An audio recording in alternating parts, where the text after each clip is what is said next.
Hello and welcome to the Washington State Ski and Snowboard Museum's event here on December 10th. It's our first speaker series. My name is Kathy Moffett McDonald. I'm with the museum, and we're so pleased and excited to have a night with Olympian Alpental's own Deb Armstrong. I'm going to do a little intro and then we'll get going with our event.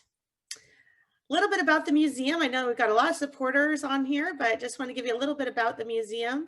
We opened in 2015. We are located up at Snoqualmie Pass in between a great location in between Commonwealth Restaurant and the Drew Brew Brewery. Unfortunately, we're closed right now due to COVID and the governor's restrictions, but we should be open around January 4th. We are a storytelling museum with artifacts, lots of touch monitors and interactive exhibits to keep everybody engaged. We've got free admission and we're open year round. We are volunteer run, a nonprofit with about 320 supporters and partners, a really amazing board of directors, many of whom are on tonight. And we're developing a junior board of directors for high school students. There's an application on our website and that's due December 31st. Our Olympic exhibit, of course, is our most popular exhibit. That's right when you walk in, and it features our state's 40 Olympians, including Deb's gold medal. You can see it there, Phil Mayer's World Cup trophy, and so much more. And as I mentioned, there's some touch screens. You can see it in the picture there, and you can watch some of the legendary runs by our state's greatest Olympians, including Deb's gold medal run. And really excited about our new snowboarding exhibit, which will open in 2021. That one's going to be fantastic. This is our speaker series. And we'd love to hear what you're interested in hearing about. You can email us at info@wssm.org.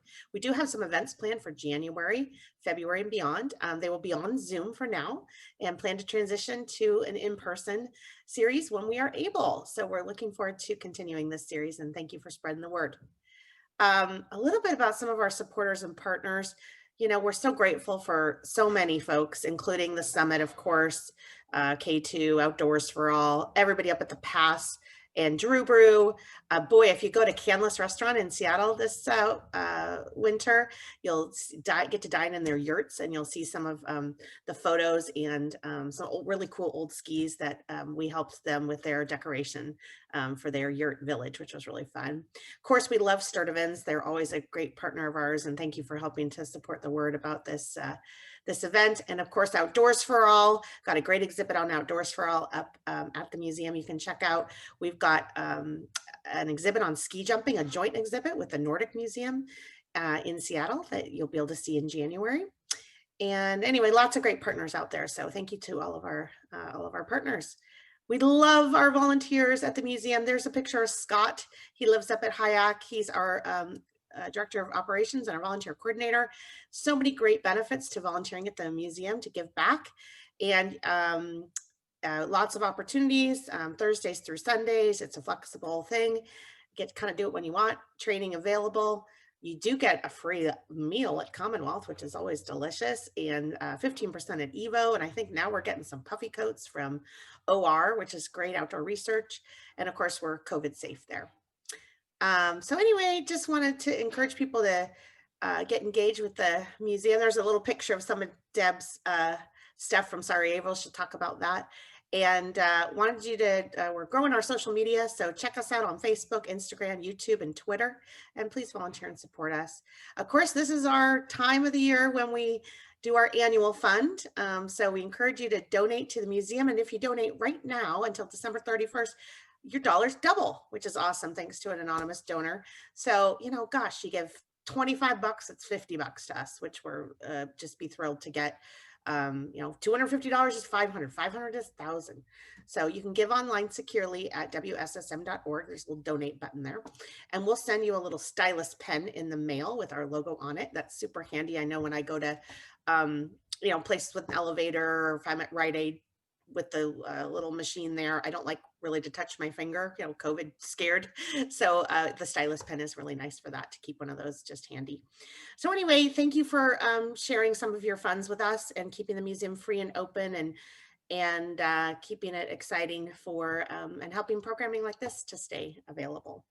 So, and now onto our programming, a little bit about Deb Armstrong, tonight's speaker. So lucky to have her with this intimate setting on Zoom and get to hear her in person is so great. You know, she did learn to ski at Alpental, which she says is still her favorite ski resort in the world. And of course, there's Debbie's Gold there that you can ski down. In 1984, at the ripe age of 20, she won the gold medal in the giant slalom at the Olympic Games in Sarajevo, Yugoslavia. And of course, ski racing, coaching, training, and representing the industry has been her career ever since. She is a Seattle Public Schools, I think she's a Garfield grad, Hall of Famer, Washington State Ski Hall of Fame, and a National Ski Hall of Fame recipient as well. And let's see, she was Alpine Director of the Winter Sports Club in Steamboat Springs, Technical Director of the ski school there, PSIA Alpine team member and ambassador of skiing for Taos, Taos Ski Valley for several years. And currently she's a freelance ski instructor. She's a mom to a 13-year-old daughter, a consultant, a coach, and she lives in Steamboat Springs with her partner and her daughter, and her dad lives there too with her. Deb is on the board of the Washington State Ski and Snowboard Museum, continuing that legacy that her parents, Hugh and Dolly, were two of our co-founders, along with my dad, Dave Moffat, back in 2015. Deb has an awesome YouTube channel, which I urge you to check out. You and 18,000 other people watch her channel, literally, and it's just really great. So I am going to turn it now over to Deb, and if you've got any questions tonight for Deb, you can put them in the chat. And I will, after Deb does a little presentation, we will, and tells us some stories, we'll open it up to a Q&A. I do have some of the questions that you sent us earlier ready to roll. And this, from now on, this event will have some closed captioning. You can toggle that button at the bottom of your screen and you'll see the closed captioning stuff along the bottom, which is really nice to have. So thanks again for joining us, and I hope you enjoy this wonderful presentation with Deb. Thank you so much. I was 4 seconds out, and then in 1 year later, I was racing World Cup. And my very first World Cup I was in was a downhill, and I won the training run of my very first World Cup start. Now, of course, in downhill, you train first. But yeah, the trajectory was really crazy. But I did make the Olympic team. Going into the Olympics, I had some nice success. I had a 3rd place, and I had a couple of 5th places, and a lot of top 10s. So going into the Olympics, I was there to win a medal. That, you know, for the Olympics, we didn't win World Cup points. There were just 3 places at the Olympics that really mattered in my mind, and that was for a medal. So that's what I was there to do that day. And I'll never forget that Olympic day and what was going through my mind. And I think it really played for me for the rest of my life. One was going into the Olympics, I knew that it was going to feel different. I knew it was going to feel different than a regular World Cup start. A lot of people minimize the situation, saying, oh, it's just another race. It's just like every other day. And I'm like, no, this is different. The planet is watching, happens once every 4 years. I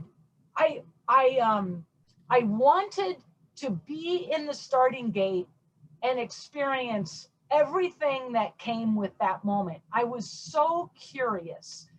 And that curiosity kept me very much in the moment. It was a curiosity that was eager. I was not burdened by pressure. I wasn't burdened by the moment. And so, you know, in the starting gate, I mean, if you watch the video, I'm just like this racehorse. Just get me there. I want this so badly. The next thing that went through my mind in the starting gate of this Olympic race was, don't get to the bottom of this event and wish that you could do it again. Don't wish for a second chance, because this is the Olympics and you're not going to get a second chance. No regrets. You've just got to get this done right now. And the third and final thing I thought when I was in the starting gate was, just have fun. And that was all over the media and all over the press after I won, because that's what I kept saying. I just wanted to have fun. And that was so genuine, and it was so true. Now, the way this worked for me in other situations of my life was fast forward a number of years, and I went to Washington, D.C. for a press conference. And it was associated with the 2002 Winter Olympics in Salt Lake City. And it was Mitt Romney who was running those Olympics, if you guys remember. So I was in Washington, D.C. for this press conference, and I had to speak. And this isn't what I do. And I was sitting right next to Mitt Romney, and my palms were getting sweaty. My heart was starting to beat out of my chest. I really started to kind of freak out, like, this isn't my comfort zone. And I knew I had to get it together. I knew I had to get myself under control. And I just sat in that seat right next to Mitt Romney. I closed my eyes for just a minute, and I thought of the starting gate in Sarajevo. Thought, Deb, what was going through your mind right then? I thought, I want to be here. I want to be in this starting gate. And I started using language for this press conference. I want to be here. I want to deliver this message. I am the one to do this. There is no place on the planet I would rather be. And that kind of self-talk and the lessons from that Sarajevo day really worked for me. And I got up there, and it was a successful press conference. And so, but that was the Olympic day. And, you know, I got through the finish line, and there's nothing like being an athlete and having a plan and executing the plan and then having everything work out. And it's just the ultimate, I don't know, the ultimate release. Now, for me, I would have been happy with a gold, silver, or bronze. I was there to win a medal. I was a little shocked that the medal was gold, and that I beat my friend, a teammate who was older than me, Kristen Cooper, who got second. And that was a hard day for Coop. As it turns out, we are lifelong best friends. We text weekly, we talk often, and that's a relationship. We know we share history, and we're very much of the same mind, and that's really a special relationship that's carried on through the years. So that's a Sarajevo story. Let me share you really quick kind of my 3 favorite life lessons that I learned from sport that I think really can apply for all of us, and then we'll move into some of your questions. The first thing that I figured out when I made the US ski team and started Racing World Cup was being a self-advocate. And that had to do with really getting to know yourself, know your strengths, know your liabilities, know your motivations and goals, and how to negotiate these. I have a story. I made the US ski team as a downhiller, and I was scared to death of downhill, and I cried. I cried when I made the US ski team as a downhiller. I thought, okay, this is what I'm going to do. But I went to the coaches daily, and I said, you guys, I really would like to train GS. I really would like to ski slalom. I want to be with the tech girls because I loved GS and slalom. But the coaches saw me as a downhiller. Well, it was my being a self-advocate. Can I train GS? Can I train GS? Can I train GS? Every single day, the coaches said, sure. And it just so happened that I won my gold medal in the GS. And I also was a national champion in GS and national junior champion in GS. The best results of my life came in GS. So, you know, in our life, and I say this to kids, that we have our parents, we have our best friends, we have our mentors, we have our coaches, we have our colleagues, we have our bosses. All of these people in our lives, they have a vision of who we are, and they have a vision of what we're good at and where we're at our best. And it is me, the individual, who can really tap into all of these experts and all of these people around me, but separate their agendas and their bias and their thoughts from who I am. Because I know what my ultimate motivation is. I know where my fears are. I know where my liabilities are. I know where my motivation is. And I think, you know, standing up and being a self-advocate, and that is so very important. Another lesson that I think was so important for me, and that is innovation. So as you guys know, I grew up in Seattle, and there are very few US ski team members, except for Tracy, who may be there, out there somewhere. Tracy Givens, are you there? She came from the city. There are very few US ski team athletes that came from the city. And I was from the city. And I didn't have coaches around. I didn't have anybody looking over my shoulder. I didn't have anybody telling me how to get this done. I had to be innovative. So a story about this was I grew up walking distance from the Husky Stadium because my dad worked there. And I was 18 years old, and I marched right in to that Husky varsity weight room. And I had no business thinking that I could go in there, but I walked into that weight room and I found the lead strength conditioning coach. And I said, "Nice to meet you. I'm Deb Armstrong, and I'm on the US ski team, and I'd like to train here if I could. I'd like the energy to be around the athletes, and I'm a hard worker, and I'm not going to distract from anything." And he let me work out in that weight room. And so, you know, I really tapped into what the city had to offer to help propel me to a better place. I leveraged these different opportunities. And I think it's innovation that really separates those people who are good from those people who become great. That innovation really, I think, is important. And then the final thing I'm going to say is the lesson that I learned about changing things up. That we all have our ideas about what works. We have our ideas of who we are. We have our ideas of how to go about particular things. And sometimes we get in a rut. And there's times that we just need to be brave and shake it up and go out on a limb. And so here's my example of that. I was racing downhill in France, and my norm was top 15. That's sort of where I was skiing. And I was having trouble at this particular time, this window. I was having trouble breaking top 25, breaking top 30. I was in a bit of a rut. And I thought, okay, what am I going to do about this? And that afternoon, I went out and I played some hockey, and I had never played hockey in my life. And I just mixed up my afternoon. But then the next morning, the morning of the race, this is a high jeopardy time where as an athlete, you have your mental routine and you have your morning routine. And I got to the start of that race and I completely changed up my routine. I got away from this intensity. I got away from my norm. And I thought, you know what? I'm going to go up there and I'm going to be joyful and I'm going to be psyched. I'm going to be so grateful and I'm going to be so happy. And I am going to stand in that starting gate and just feel different. And that day I got fifth.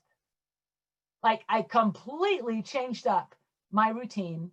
I took a chance and I got fifth place. I mean, it was a crazy lesson.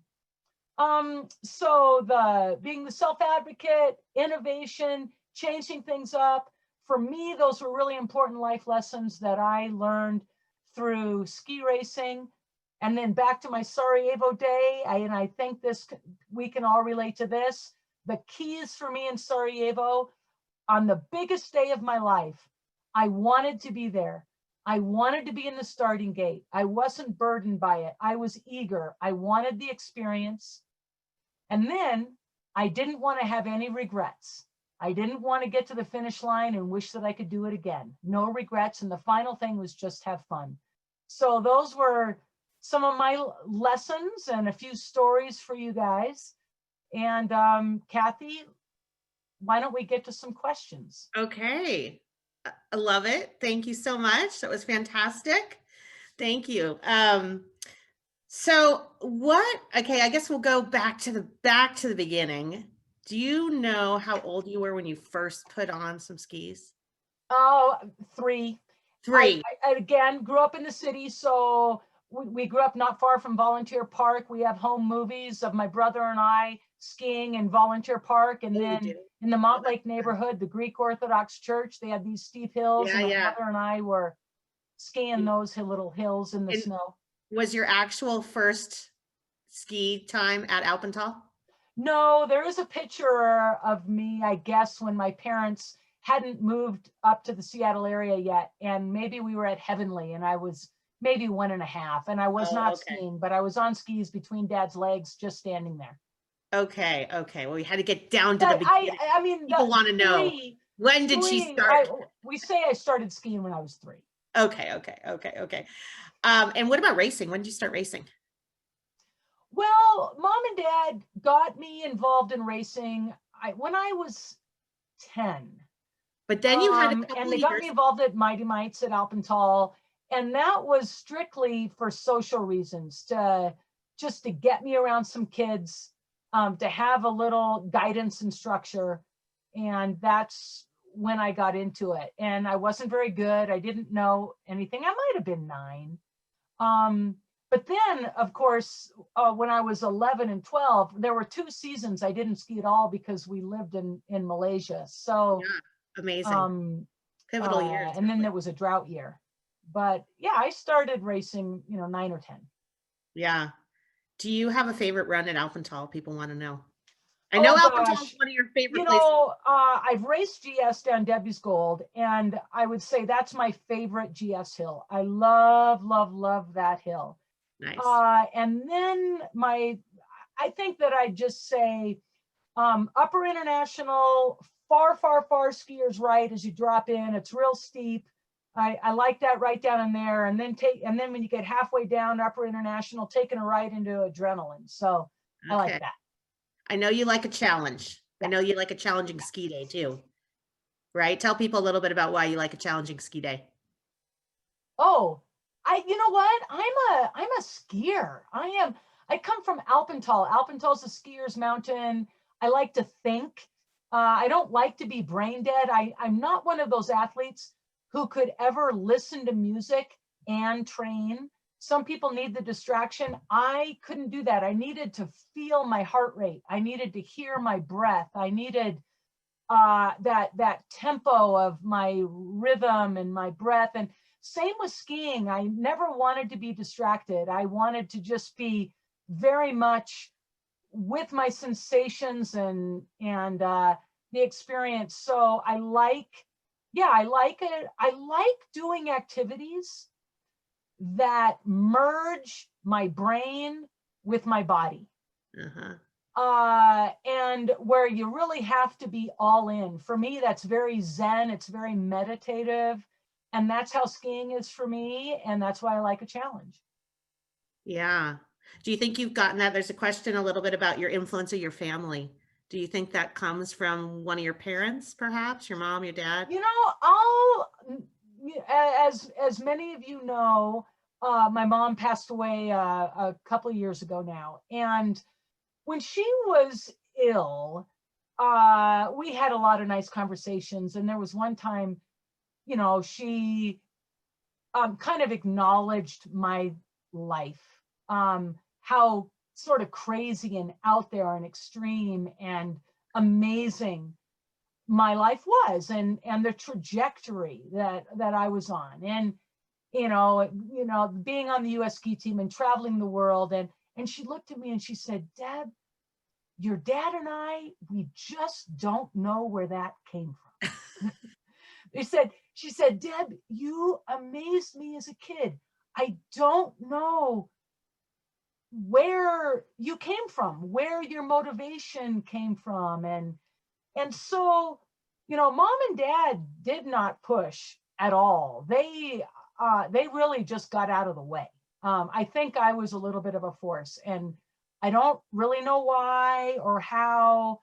Mom was a force, and those of you who worked with my mom know that in a wonderful way. But she was, you know, she just propelled things. And my dad, I think, was also a force in thought.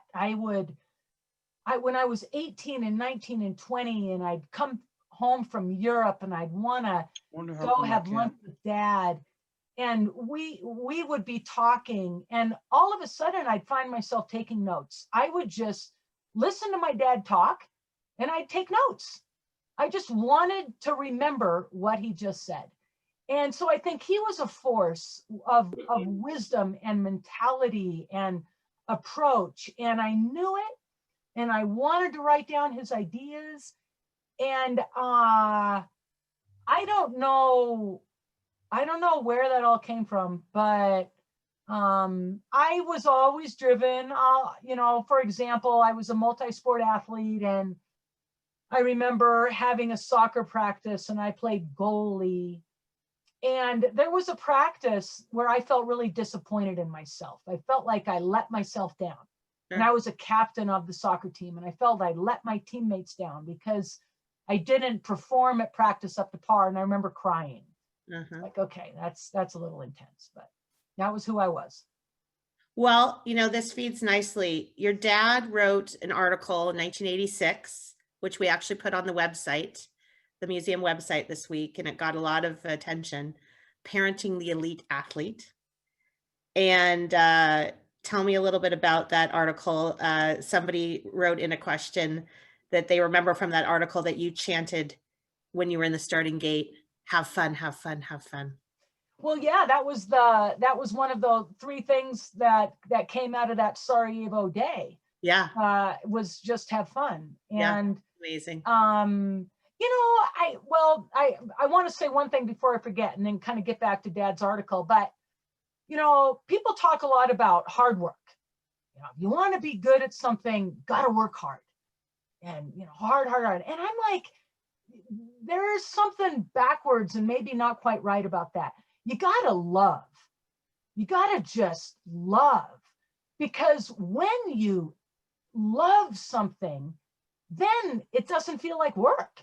And then you'll even work harder, and you'll do more, and you'll push yourself, and you'll go to great heights, and you'll cry, and you'll suffer, and you'll do all that because of love. And I just loved sports, and I loved skiing.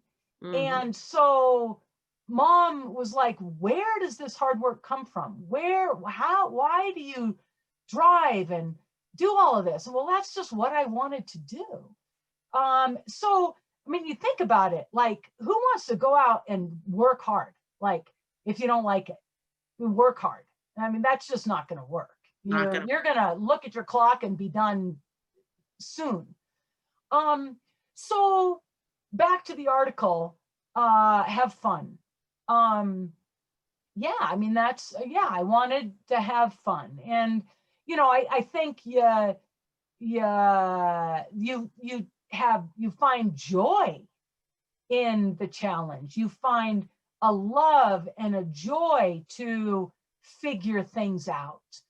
I remember being at the World Championships in '87, and I was struggling in '87. I had some injuries, and it was tough.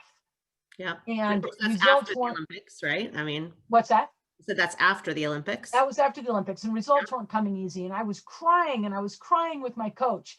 But through my tears, I'm like, this is what I love about it. I love the challenge. So I don't know, you know, with Dad, at the dinner table, there were just fun conversations about sports and just very organic. We were a sporting family, and I don't know. But that article, I think, just really represents our family and how Dad thought. Great title too, Parenting the Elite Athlete. Yeah. That'll get everybody. All right, I'm going to switch gears a little bit to a few things from today's world that I think, you're still so involved in the ski industry that people want to know. So here's one. What do you think is one of the bigger technique flaws in recreational skiers today that you see? Oh gosh, that's tough. In very general terms, I think balance. I think balance for the beginner skier, all the way up through balance for the World Cup skier. Mm, Balance is something that every single skier on the planet is always negotiating, always trying to figure out, always trying to hone in on. Uh, so with balance for the general skier, it's figuring out how to use the equipment properly. mhm. And the curse of skiing is that you've got this really long ski and you're locked into that long ski with a binding and a boot. And so with that stiff boot and you're locked in because of the binding, you could be leveraged way far back on your ski, or you can be leveraged in all sorts of ways that are out of balance, but you don't really know it. And you get to the bottom of the slope and you haven't fallen down, and maybe you've gone fast and you think, wow, I'm good. But the problem is you're not able to get into steeper terrain, or you're not able to get into the bumps, or you're not able to get into more challenging situations. There's a ceiling to your skiing because you haven't figured out balance yet. So balance in skiing is a tough thing because of how the equipment is. The equipment can really work in your favor, and the equipment can work against you. And you can rely on it in ways that aren't working in your favor.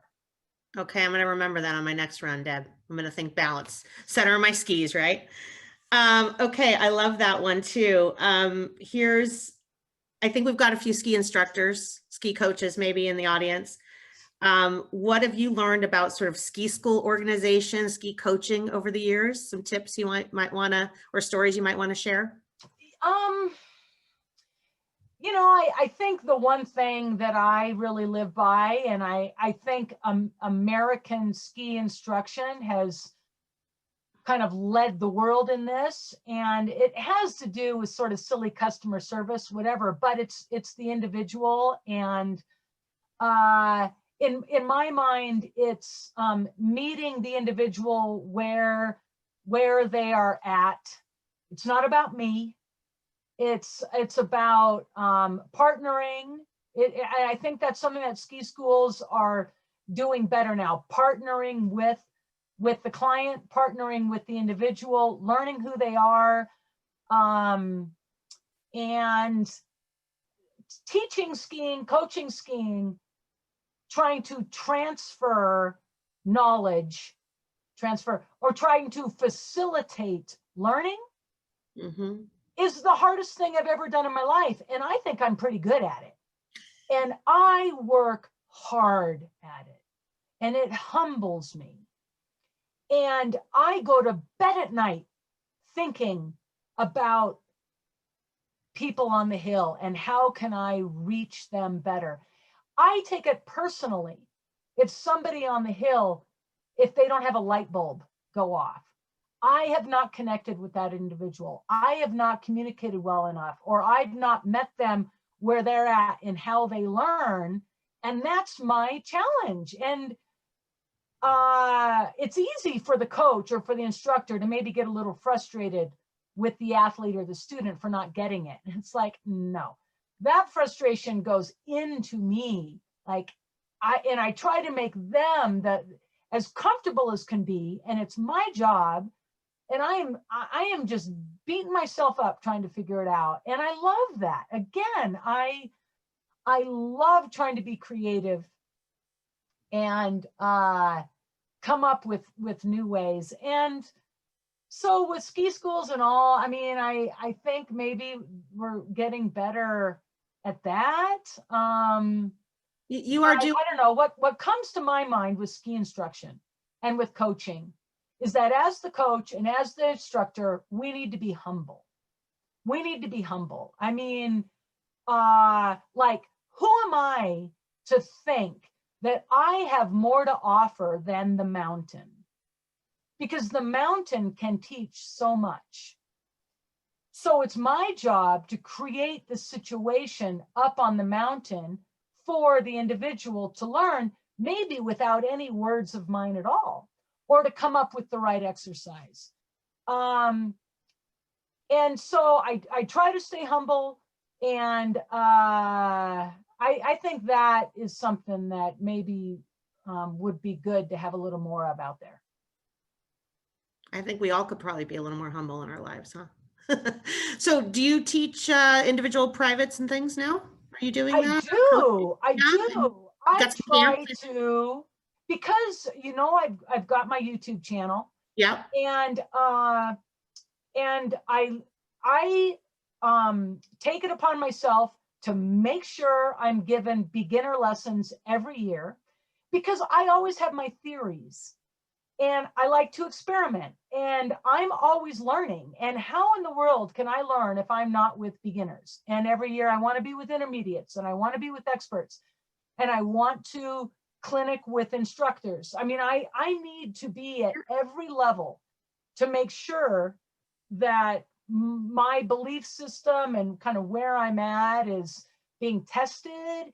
And I like the challenge, and I like to geek out on it. Incredible.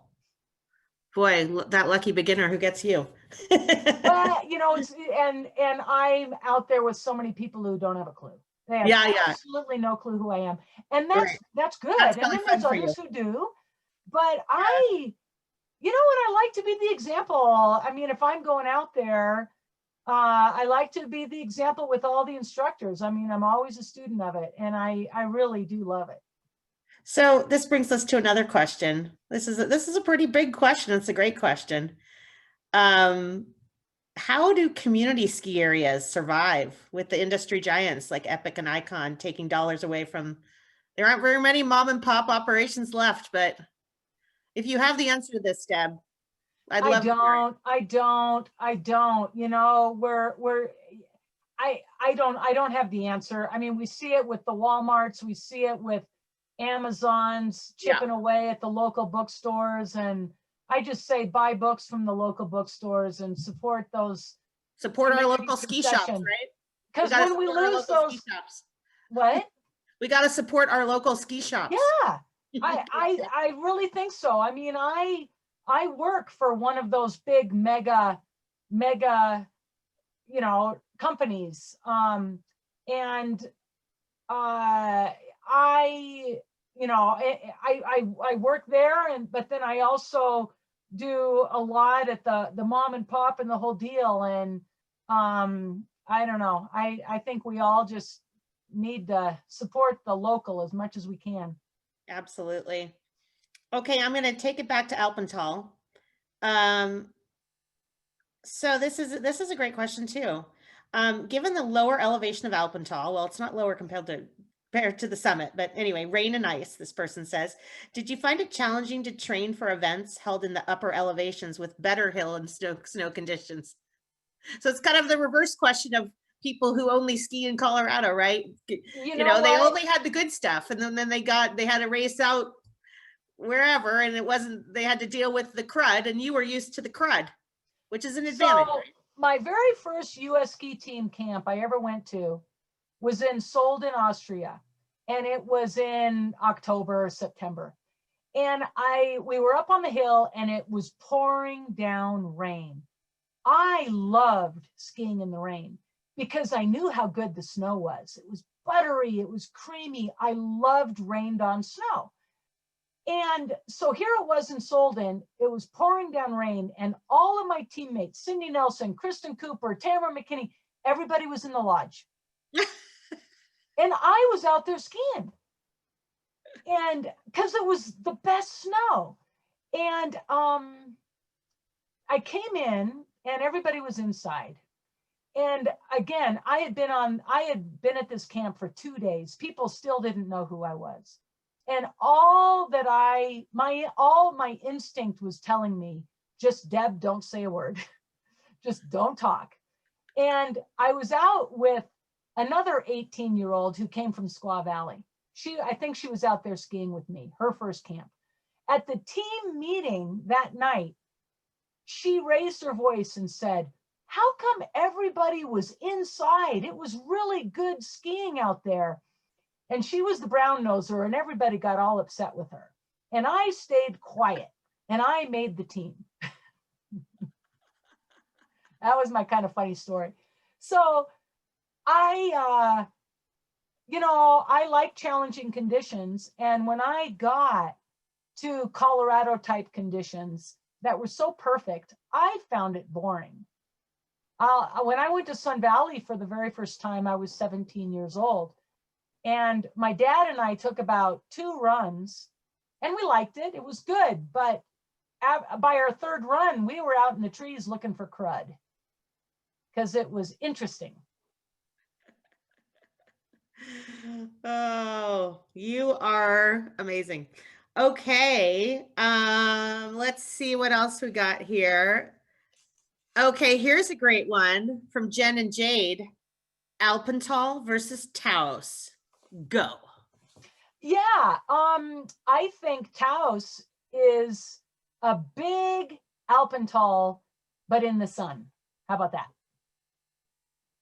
Okay. Simple and plain. How many years were you in Taos, Deb? 8. 8 years. That's a long time too, huh? Yeah, great place. I love it. All right, guys, we've got about 10 more minutes left. I'm gonna see what else is in there.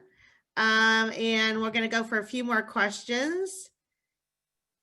Let's see here. I'm gonna go for so many good ones out here.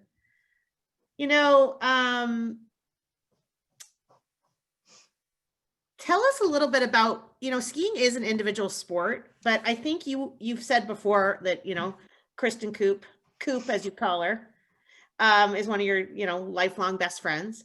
So what are the kinds of things you learned from your teammates? And, a lot of us have been in various sports, and a lot of us have kids who participate in sports. What do you think we can learn from our teammates who are also our competitors? And how do people, how do you navigate that when you're competing against people, but they're also your friends? Well, your teammates are going to make you better. Hopefully your teammates are better than you are, and you've got something to strive for. And when your teammates beat you, you thank them. You embrace and you thank because they're just going to make you better. Mm-hmm. It's tricky.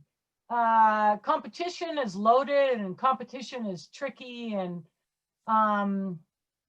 but Eva Twardokins, you guys might remember that name. Eva and I were good friends, and we were also fiercely competitive with one another. And when we would do dry land conditioning in the summer, we'd always pair ourselves up with one another because we would just beat each other into the ground. And it only made us stronger. There, with your teammates on the World Cup, you'd protect yourself. There was a lot of information you'd have to kind of keep to yourself. Mm-hmm. But then at the same time, they were your support system, so you'd rely on one another. It's a complex world of individual sport and team, and negotiating those complexities, and that's business, and that's life, and that's all that. But I like competition, and I brought that when I was Alpine director for the Steamboat Springs Winter Sports Club. Vail was our competitor, and there were things about that was quite aggravating. But in my view, I thanked Vail, and I wanted to rise to the occasion and cherry pick what they were doing well, and leave behind what I didn't like and what they were doing. And it just served to make our program better. And I think competition is important that way. Mm-hmm. I'm going to go back to, there's a lot of questions about sort of parenting here. And I know your daughter races now. So, what are some of the things you can tell parents out there of any sport, really? It's hard to be a parent of a kid doing a sport, whether it's skiing or something else. Teenage athletes. What do you think are kind of some top tips you have that you either learned from your own family or as a parent yourself? Oh man, I mean, I always say get out of the way, but I what have else? no flipping clue. Read my dad's article. Read your dad's article. I mean, I don't know. I'm a parent, and every single day I just try to show up and do the best I can. And for me with skiing, it's important that Addie, my daughter, knows that skiing is it's her sport. She needs to negotiate her relationship with skiing. It's not Yeah. about me, and that's not easy. But it's her life, it's her poem, it's her everything. And I just try to listen and propel, and I And don't if know. you I don't know. what do you I'm do in it.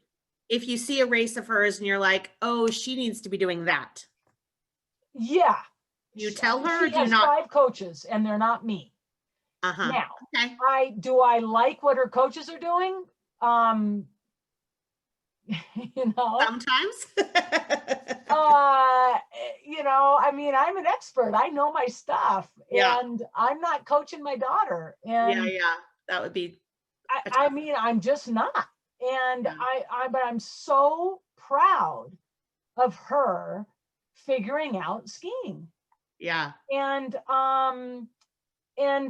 just discovering her own relationship with it. And I don't know where that's going. Uh, um, it's the new chapter of in my education in skiing with my kid. Exactly. Okay, we're going to popcorn around to a few other topics in our last 5 minutes here. Um, okay, so, oh my gosh, a lot of people love your rain story. I think we got a lot of rain skiers in the audience.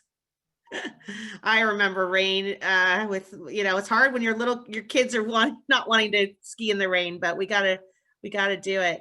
Okay, can you tell us, Deb, maybe everybody loves your stories, but what are some of your most challenging runs, like technique wise, that you've ever done? Are they, I know you love moguls. Are they mogul runs? Are they tree runs? I'm sure you've done helicopter skiing. Are they, runs in the gates? Like, what to you is like a really challenging memory of a ski day for you or Well, a mountain? maybe what I'll say is I'm in it right now.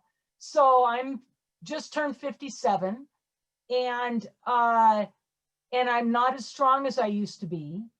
And skiing and your ability and what you can accomplish uh, is so intimately tied to your strength.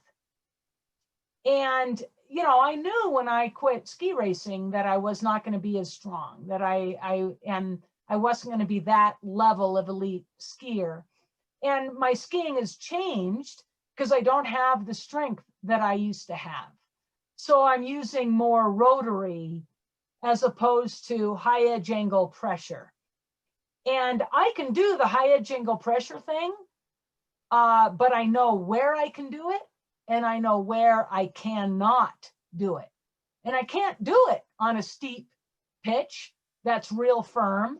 I don't have the strength for that anymore. So I think it's kind of figuring out my understanding of skiing and my body's understanding of skiing, but then also me figuring out, okay, what can my body really handle? So that's a transition, and that's a challenge. That's a different kind of thing for me. I mean, for me, I can't really think in my past of challenging skiing that I have not completely enjoyed. Like, give me the most impossible conditions and I really liked it. But it's not like that anymore. You know, I don't have the strength for that. And so I'm having to make some adjustments. Mm-hmm. And I know you snowboard a little bit. You've done I that. have, and I like snowboarding and And powder. I haven't done much in recent years, but that was you, a fun challenge. yeah, you're willing to try it all. You don't throw shade at that. You snowboard, you've done some cross countries, you ice Telly, skate. yep. I know you play a lot of golf, Mhm. tennis. I mean, you just love to be active. Yeah, and so these days a lot of not playing the sports as much. I miss tennis a little bit. I don't have tennis partners, but you know, I bike and I like to hike and backpack, and I am an outdoors person. I like being in beautiful space. Yeah. Okay, I'm going to end with this question, which is a great one. We've just got 1 minute left here. And I think I speak from everyone, but from saying thank you so much for tonight. It's been great to see you in person and hear this engaging presentation. We look forward. I know a lot of people want to know if you're coming out to ski this winter. I would like to. I hope you do. What I like to do with my daughter is make the reverse destination ski trip, you know. Yep. And so I'd like to bring Addie to Alpental because that's very important for me to have, for her to have that exposure, that type of cascade skiing, in my view, is really, really important. And so it would be a goal of mine, and I hope to get back this year. I don't think I made it back last winter. Well, no, I didn't, because we had COVID and everything early. Everything. So I didn't make it back last year. So I'm due, and I do want to make it back. Yeah, hopefully we'll get you back. So here's a great question. I love the in the future questions. So question for anyone seeking a future in the ski industry. You've been involved in so many different, approaches and facets of the industry. What advice do you have for someone who kind of wants to stay in the industry? And do you have a favorite sort of window of time in your career, from racer to coach to, where you are today, a kind of ambassador, I guess? Do I have a favorite?